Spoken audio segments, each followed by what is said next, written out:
I'd like to talk about deep space radiation and the magnetosphere.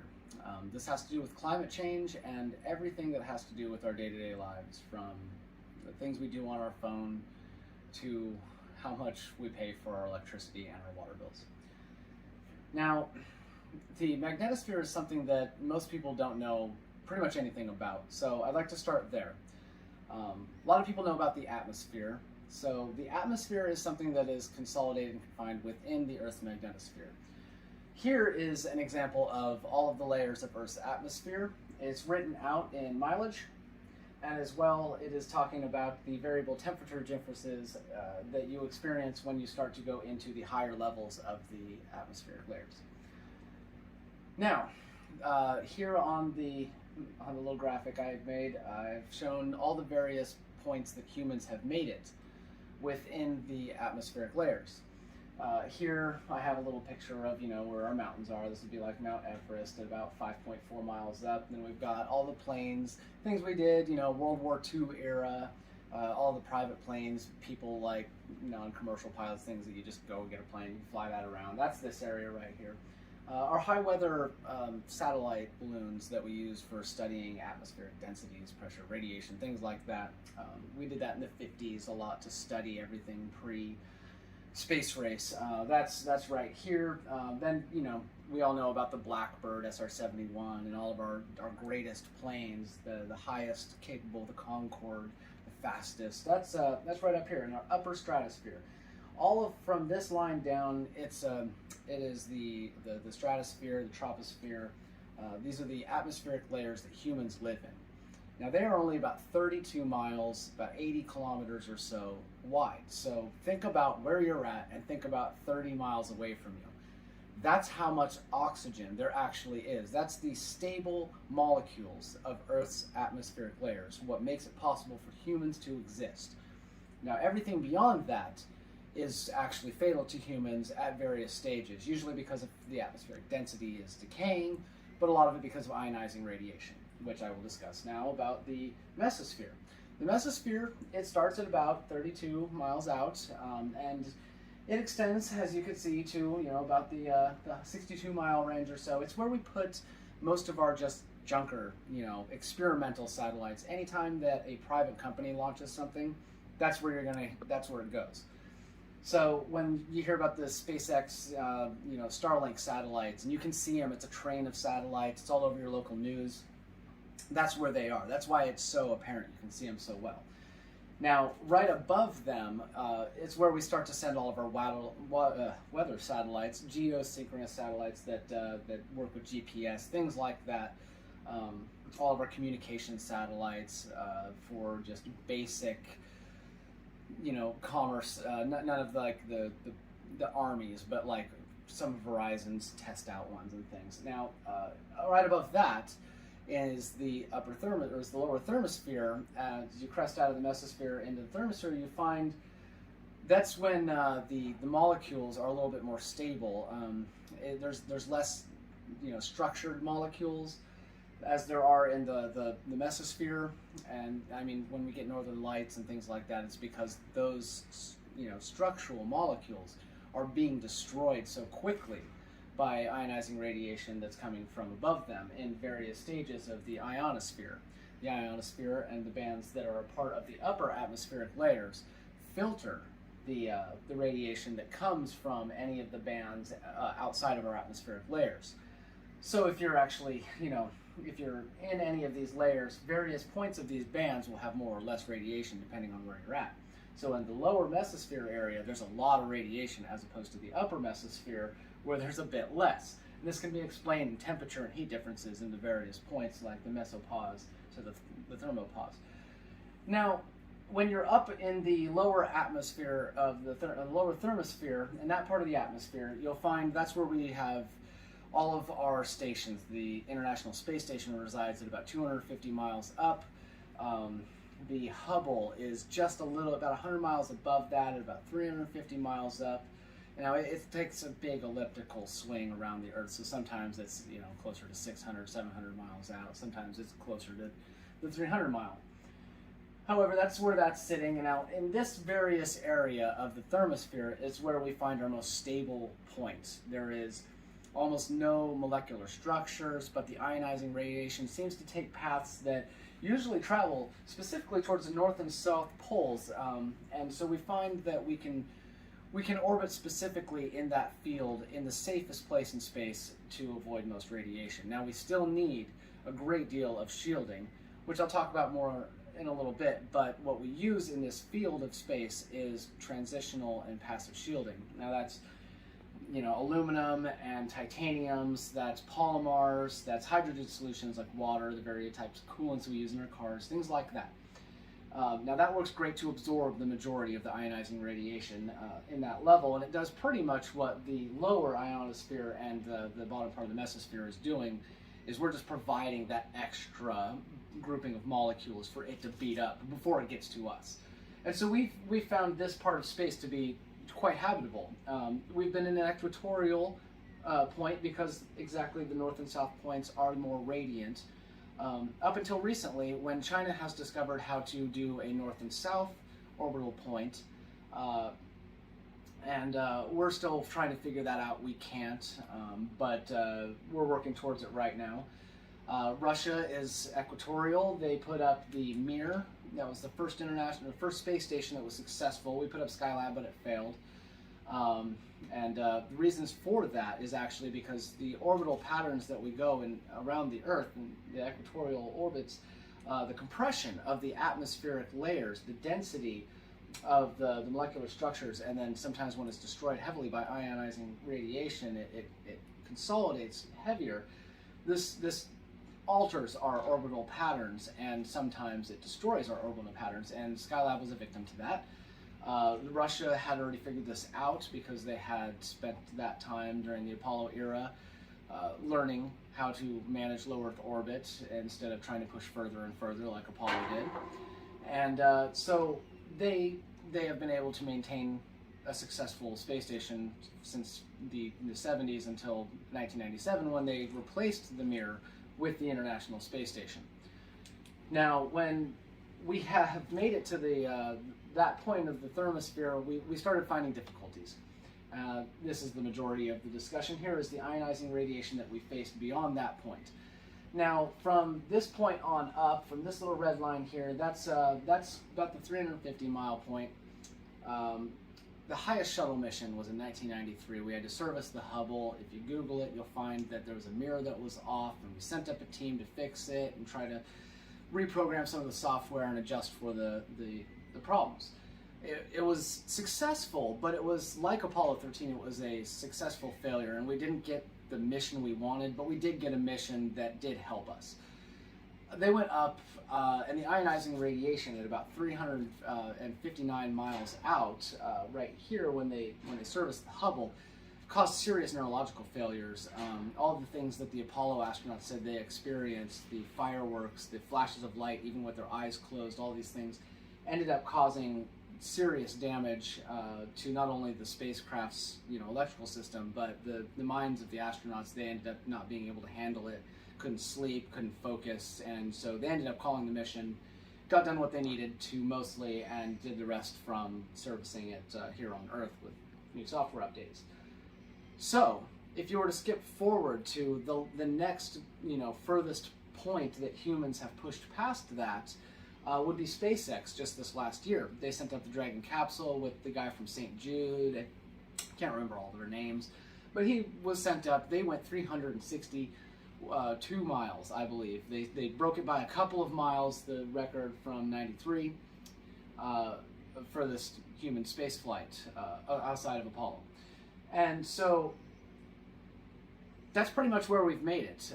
We don't really know much about that mission. They haven't told us anything. There was some tests done. Radiation sensors were on it, but we haven't gotten any information. When Orion was launched in 2014, unmanned, look it up, it's called Trial by Fire. It was launched just above here to about 3,600 miles, and it was sent unmanned as a radiation probe. Fully loaded with radiation sensors, no oxygen tanks, everything that that could be destroyed by ionizing radiation was removed, but was safeguarded to see what would happen to it just in case. It failed. Ionizing radiation destroyed it. If you look it up, the Kelly engineer that did the presentation goes off on how we need to create a different type of shielding, better shielding. They then got in Marco Durante of GSI, of the European Space Agency, to discuss what type of shielding can be done. And he suggested, because of the heavy amounts of carbon-8, all of the various heavy irons that we encounter, outside of the basic grouping of atmospheric layers, and then when we push beyond what is called the Van Allen belts, we will find that these levels of radiation are beyond the passive shielding, the transitional metals and things that we use here in low Earth orbit. We will need to have an active shielding, something like the Earth's magnetosphere provides to keep us like Earth and not like Mars. Now, of course, this is 2014 and everybody goes, okay, so what do we do? And that's currently where we're at when it comes to shielding. However, if you were to discuss what it is that shielding is and is needed, that's when we get talking about the magnetosphere. Now, the entirety of Earth's atmosphere is pointed out right here. However, if you were to look at this little blue film right here, this blue film represents the entirety of the Earth's atmosphere. Now, if the Earth's atmosphere, as you were to see here, extends to about 10,000 kilometers out, about 6,213 miles, you'll see that's not very far considering the distance and the size of the magnetosphere. The Van Allen belts were something that was created in 1957 by a guy named Van Allen. They were to describe what was just on the outside edge of Earth's atmospheric layers. If we were to go past these layers, what would we encounter? And he, through the various sensors that we had sent out from 1957 Sputnik to the Gemini and Mercury pre-orbital missions, they found that the plasmasphere, what was called Van Allen belts, hold a higher level of ionizing radiation. Now, this was kind of a mystery in 1957, and it's not so much a mystery in 2022. We actually don't have just what was called the two different belts, the Van Allen belts, and I'd like to discuss the difference between what you probably know as the Van Allen belts and the ionizing radiation within them, and what we now know called the magnetosphere and the various bands that make up the entirety of that. So, the magnetosphere is a grouping of an assortment of bands. Now, the interplanetary medium is a cute way of saying solar energetic particles consistency. You hear a lot about CMEs, a coronal mass ejection, or solar energetic particle storms, like an SEP storm from a solar flare. You don't hear a lot about the consistent solar energetic particle mass. Now, the magnetosphere has a tail, and always does, like a comet always has a tail, and always points away from the sun, because the solar energetic mass and the particle, the mass energy coming from the sun is at such a speed and such a density that it forces against everything that is within its point of placement, all the way to the bow shock of its magnetosphere, which goes all the way to, the heliosphere. Now, here, the interplanetary medium represents a wave coming at us, say a wave of water. Now, if you were to place a shield in front of a wave of water, say you had a rock in a stream of water, and you took something and put it in front of the water so the water went around the rock. That's the basis for what the magnetosphere does. Solar energetic particles are like a constant river, and the Earth is a rock in the middle of the river. Now, the Earth can't get wet, or if it gets too wet, then, it'll just tumble down the river and break apart. So it only needs a little bit of water. What the magnetosphere does is, through the bow shock of the magnetosphere, it only allows just 1% of the ionizing radiations coming from the sun, and a fraction of that, 1% of that 1% of cosmic energetic particles that are coming from the background radiation from the beginning of the Big Bang, that make it through what the sun is pushing out. When those two things enter through and come through the bow shock of the magnetosphere, they get caught up in the magnetosheath. Now, the magnetosheath is literally a sea of plasma. You can think of it as the inside of a volcano. It's literally lava. It is the most destructive force we can imagine, and it will displace everything that we know of. in this field right here, that's where that 1% stays. Now that 1%, it does try to come and go because the bow shock will continuously try to let that 1% keep coming through. And so in that it comes through and tries to escape, while the electromagnetic reconnection is happening in the plasma within the magnetosheath, the variable magnetopauses cause a switch in the electromagnetic reconnection. In that, the neutral points of these various bands cause it to reverse and shoot towards, from the inside, towards the planet. So where it was coming away from us and it all went around, because of those electromagnetic points at the neutral points, it is actually forced the opposite direction and it comes back towards us. Through polar cusps, it finds its way through the north and south poles, and eventually it ionizes and radiates what is known as the two Van Allen belts, today called the plasmasphere. These plasmaspheres maintain a neutral balance of that ionizing radiation. So when they say you can't stay in there, you can't stay in there. It is a neutral balance of a plasma state. Now it's not like these ones where it's turbulent. It's not a consistency where it's coming and going. But what is coming and going is more or less just vibrating.